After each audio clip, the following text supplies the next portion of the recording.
La semaine prochaine, c'est le Podcaston. Comme chaque année depuis 3 ans, Contradiction participe au Podcaston, un événement caritatif pendant lequel des centaines d'animateurs et d'animatrices de podcasts se mobilisent pour mettre en valeur le monde associatif.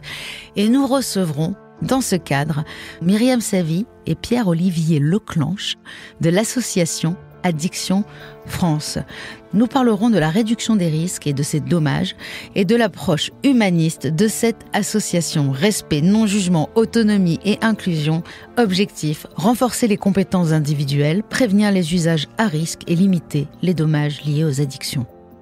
Pour le grand public, l'image qu'on se fait de l'accompagnement en addicto, c'est les alcooliques anonymes ou les narcotiques anonymes. Et donc évidemment, ces groupes existent, ils sont importants, ils permettent d'avoir un support, mais il y a également des professionnels et souvent en fait c'est complémentaire, c'est-à-dire que vous allez avoir un accompagnement dans une structure comme un XAPA. On est sur de l'ambulatoire, donc les gens viennent à des consultations, à des rendez-vous, à des groupes collectifs, mais on n'est pas sur quelque chose qui est permanent. Et entre les consultations, vous allez avoir le soutien de groupes d'entraide qui peuvent être les alcooliques anonymes ou plein d'autres structures qui existent de ce type.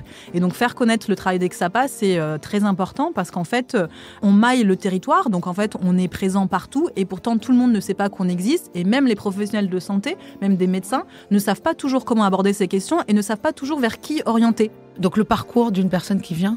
Écoutez, souvent il y a une première demande et puis au regard d'un premier entretien, on évalue un petit peu la situation de la personne, où elle en est sur un point de vue médical, psychologique, social. Et au regard de la situation de là où elle en est de ses consommations, on va réfléchir à l'accompagnement le plus adapté pour répondre à ses besoins. Donc ça peut être simplement un seul professionnel qui l'accompagne, un médecin ou un psychologue, ou alors il y a tout un écosystème qui se met en place autour de la personne pour répondre à des difficultés qu'elle rencontre.